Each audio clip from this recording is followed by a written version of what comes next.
দুলাভাই পিছন থেকে আইসা আমার জড়ায়া ধরছে, জড়ায়া ধরে আমার সামনে থেকে ঘুরে, মানে কি বলবো, আমাকে বলার মতো কোনো সুযোগ দেয় নাই আমার দুলাভাই।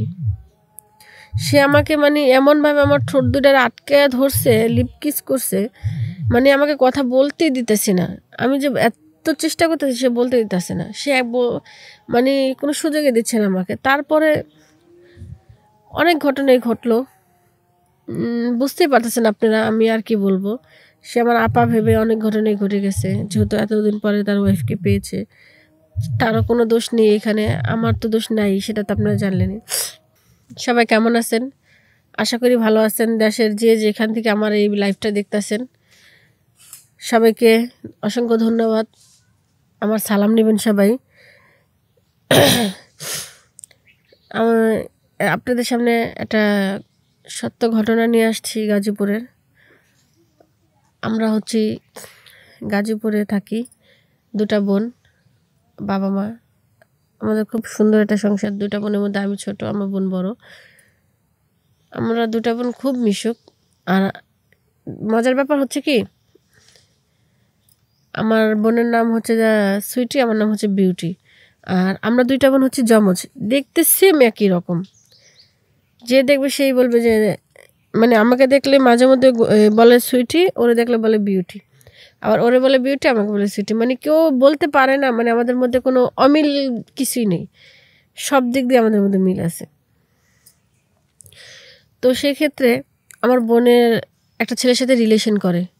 তো রিলেশন করার পরে কলেজে যখন উঠছে তখনকার রিলেশন করার পরে অনেক দিন ভার্সিটিতে শেষ করে, আর যখন মানে বাবা মা বিয়ের জন্য চাপ দিচ্ছে, তখন কেউ ছেলের কথা বাসায় বলছে। বলার পরে বাবা মা দেখছে, দেখে বাবা মা বলতেছে আচ্ছা ঠিক আছে, ছেলের সাথে তোকে বিয়ে দেব। তো বলছে যে ছেলের ফ্যামিলিকে আমাদের বাড়িতে আসতে বল, তাহলে তো আমরা বিয়ে দেব। তো ও যা ছেলের ফ্যামিলিকে জানার পরে ছেলের ফ্যামিলি আসে, কথাবার্তা বলে, মানে দুজনের ফ্যামিলির সাথে দুজনের ফ্যামিলি মিলে যায়। যাওয়ার পরে মানে বিয়ে ঠিক হয়। আমার খুব আনন্দ হচ্ছিল যে আমার বোনের বিয়ে, আমি খুব মজা করব, সাজগুজ করব, শাড়ি পরবো, খুবই আনন্দ হয়েছে। তো সেই ক্ষেত্রে আমি অনেকই মজা করছি, বিয়ের মধ্যে অনেক মজা হয়েছে, আমি যেরম যেরম চেয়েছি ওরকমই হয়েছে। খুব মজা করে আমার বোনটার বিয়ে হয়েছে। তারপরে দুলাভাই বাসায় যখন গেছে, মানে 2-3 মাস পরে বোনকে আমরা নায়র আনতে গেছি, নিয়ে আমাদের বাড়িতে নিয়ে আসছি বোনকে। নিয়ে আসার পরে আমার বোন খুব সুখী ওই বাড়িতে। ও শ্বশুর শাশুড়ি ননদ ভাসুর দেবর সবাই ওকে খুব আদর করে, অনেক আদর করে। আমার বোন সবসময় আসলে বলতো, ওদের খুব গল্প করতো আমার বোন ওদের খুব গল্প করতো, ওদের এত প্রশংসা করতো যা বলার বাইরে। ওর মুখের থেকে ওদের শ্বশুরবাড়ির ফ্যামিলির প্রশংসা শুনে আমার বাবা মা খুব খুশি হতো, কিন্তু কখনো বদনাম শুনিনি আমার বোনের মুখে থেকে, সবসময় সুনামই বলতো। কারণ হয়তো ভালো আছে দেখে আমার বোন ভালো বলে, খারাপ থাকলে খারাপ বলতো, মানে সেটা ওর ব্যক্তিগত ব্যাপার। ও সংসার করে, ও মানুষের সাথে ওদের সাথে থাকে, ও বুঝে কে কেমন। আচ্ছা যাই হোক, তারপরে আমার বোনের সাথে কথা বলার আমার বোন প্রায় 4-5 মাস পর আমাদের বাড়িতে আসে। আব্বু যা নিয়ে আসে ওকে। আসার পরে সপ্তাহখানিক থাকার পরে দুলাভাই আসে। তাও দুলাভাই আসছে সন্ধ্যার পরে, কারেন্ট চলে গেছে ওই টাইমে। তো দুলাভাই জানতো না যে আমরা যমজ, কখনো দুলাভাইয়ের সামনে একসাথে 2 বোন আসতাম না। আর আমি যে তারটা শালি আসছি সেটা সে জানে, কিন্তু কখনো আমি তার সামনে যাইনি, কারণ এটা সারপ্রাইজ ছিল দুলাভাইয়ের। আর দুলাভাই ঢাকা থাকতো, তো তাই আমাকে কম দেখছে দুলাভাই। আর আপুরে বলছিলাম, আপু তুই কখনো দুলাভাইরে বলবি না, একসাথে হবো দুলাভাইয়ের সাথে তখনকে আমরা বলবো। দুলাভাই বেশি একটা আমাদের বাড়িতে আসতো না, কারণ দুলাভাইয়ের প্রচণ্ড কাজের চাপ ছিল। সে অফিসের ম্যানেজার ছিল, তো তার উপরে দায়িত্ব ছিল। সে ঢাকা থেকে সহজে আসতে পারতো না, আসলেও ওনাদের বাড়িতে আসতো, আমাদের বাড়িতে সময় দিত না। তো আব্বু এবার খুব রিকোয়েস্ট করছে, অনেক শীত পড়ছে, শীতের মধ্যে জামাইরা শ্বশুর বাড়িতে আসে পিঠা মুঠা, এই কারণে মানে আরও নতুন জামাই। তো ভাইয়ারে অনেক রিকোয়েস্ট করার পরে ভাইয়া আসছে। আসার পরে তো তারপরে কারেন্ট চলে গেছে, দুলাভাই যখন আসছে তখন কারেন্ট চলে গেছে। তো আমি আর আপু একই রকম ড্রেস পরছি, আপু ভিডিও কলে দুলাভাইয়ের সাথে কথা বলে দেখাইছে কোন ড্রেস পরে, তো আমি আর আপু একই রকম ড্রেস পরছি। দুলাভাইকে বলে নাই যে আমরা দুন বোন একই রকম ড্রেস পরছি বা আমাদের দেখতেও একই রকম। তো আপু যেভাবে সাজুগুজু করছে আমিও ঠিক ওইভাবে সাজুগুজু করছি, মানে দুলাভাইকে চমকায় দেবো এই জন্য। কি ওনাকে চমকায় দিব কি, সেক্ষেত্রে আমি নিজে চমকায় গেছি।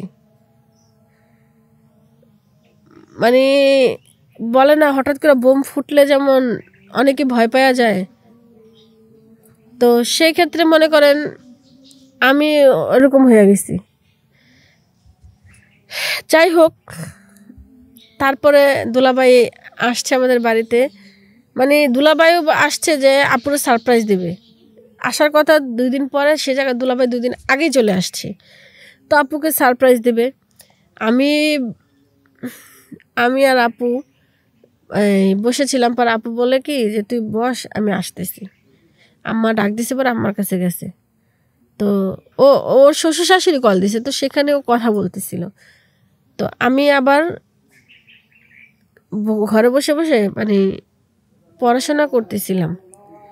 তো ওদিকে ফিরা আমি আবার মানে ফোনে করছিলাম, ফেসবুকে চ্যাট করতেছিলাম, মানে এমনি গান টান দেখতেছি, শাড়ির পেজে ঢুকছিলাম, 3 পিসের পেজে।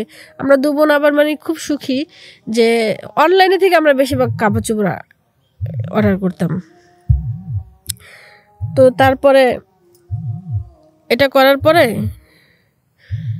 আমার বোন যা কথা বলার পরে আমি তো বসেই রয়েছি, অনলাইনেই করতেছি। দুলাভাই পিছন থেকে আইসা আমার জড়ায়া ধরছে, জড়ায়া ধরে আমার সামনে থেকে ঘুরে, মানে কি বলবো, আমাকে বলার মতো কোনো সুযোগ দেয় নাই আমার দুলাভাই। সে আমাকে মানে এমনভাবে আমার ঠোঁট দুটার আটকে ধরছে, লিপ কিস করছে, মানে আমাকে কথা বলতেই দিতেছে না। আমি যে এত চেষ্টা করতেছি সে বলতে দিতেছে না, সে মানে কোনো সুযোগই দিচ্ছে না আমাকে। তারপরে অনেক ঘটনাই ঘটলো, বুঝতেই পারতেছেন আপনারা, আমি আর কি বলবো। সে আমার আপা ভেবে অনেক ঘটনাই ঘটে গেছে, যেহেতু এতদিন পরে তার ওয়াইফকে পেয়েছে। তারও কোনো দোষ নেই এখানে, আমার তো দোষ নাই, সেটা তো আপনারা জানলেনই। পরে যখন কারেন্ট চলে আসছে হঠাৎ করে, দুলাভাই তো আমাকে দেখে অবাক, সে আমাকে দেখে পুরাই অবাক। মানে সে কিছু বলতেও পারতেছে না, কিছু কি করতে পারছে না। কতক্ষণ আমার দিকে তাকায় চোখ দুটা দিয়ে অঝরে পানি ঝরতেছে। পরে আমার পায়ে ধরে ফেলছে, পায়ে ধরে আমাকে বলতেছে, বোন তোর কাছে আমি মাপ চাই, আমি যা করছি আমি তোর আপাকে ভেবে করছি, আর অন্ধকারের মধ্যে আমি খেয়াল করিনি। পরে আমি বললাম যে দুলাভাই আমি এখন কি করব। পরে দুলাভাই আমার পায়ে ধরে অনেক কাকুতি মিনতি করতেছে, অনেক কান্না করতেছে। পরে চিন্তা করলাম আমি যদি এই কথা কারো কাছে বলতে যাই তাহলে আমারও মান সম্মান চলে যাবে, আর দুলাভাইয়েরও মান সম্মান চলে যাবে, আর আমার আপার সংসারটাও নষ্ট হয়ে যাবে। তো আমি চাই না আমার আপার সংসারটা নষ্ট হয়ে যাক। তো সেই ক্ষেত্রে আমি কাউকে কিছু বলি নাই, দুলাভাইরে বলছি আচ্ছা ঠিক আছে আমি কারো কিছু বলবো না। পরে দুলাভাই ঠিকঠাক হয়ে বসছে, পরে আপার যা খবর দিচ্ছে, আপা দুলাভাই আসছে, যা রুমে যা। আমার লাইফে যে এত বড় একটা ঘটনা ঘটে যাবে আমি কখনো বুঝতে পারিনি। সত্যি কথা, মানুষ মানুষ মাত্রই ভুল হয়, তো সেই ভুলটা নয় আমারও হয়েছে, বাট আমার দুলাভাইয়েরও হয়েছে।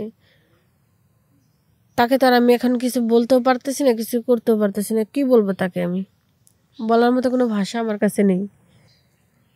একটা কথা কি, মানুষ না জেনে ভুল করলে তাকে ক্ষমা করে দিতে হয় বলে, আর জেনে শুনে ভুল করলে তো তাকে ক্ষমা করা যায় না। আর আমার দুলাভাই সেটা না জেনেই ভুল করছে, সে আমার হাতে পায়ে ধরছে, কান্নাকাটি করছে। এখানে তো তার কোনো ভুল নেই, আমি তার কোনো ভুল দেখতেছি না। তারপর আপনাদের কাছে আমি এইটুকুই বলতেছি যে আপনারা কোনো বাজে কমেন্ট করবেন না যে হ্যাঁ দুলাভাইয়ের সায় আছে, শালিরও সায় আছে। এখানে কারো কোনো নেই। অন্ধকার রুমের মধ্যে কারেন্ট চলে গেছে, সে আমাকে খেয়াল করেনি। যাই হোক, যেটা হবার হয়ে গেছে। তো আমি বলি যদি যমজ বোন কেউ থেকে থাকেন অবশ্যই একটু সাবধানে থাকবেন, কখনো এরম ভুল করবেন না। কারণ একটা ভুলের জন্য আজীবন কান্না করতে হয়। ভুল হয়ে গেলে কান্না করবেন, ভুল না হলে তার কান্না করবেন না। তো সেই কারণে সেফটি থাকা ভালো, যার যারভাবে সে সেফটি থাকেন। আর বোন যদি একজন বিয়ে হয়ে যায় তাহলে আরেকজন মানে একটু সেফটি থাকতে হয়। তো আশা করি আমার কথাগুলো যদি কারো ভালো লেগে থাকে তো ভালো, আর যদি খারাপ লেগে থাকে অবশ্যই বলবেন যে খারাপ লাগছে, কিন্তু কেউ বাজে কোনো আমাকে খারাপ কমেন্ট করবেন না, হ্যাঁ? আমি আর কিছু বলতে পারতেছি না, আমার ভাল লাগতেছে না, এখানেই রাখলাম। সবাই ভালো থাকবেন, সুস্থ থাকবেন আশা করি। আল্লাহ হাফেজ।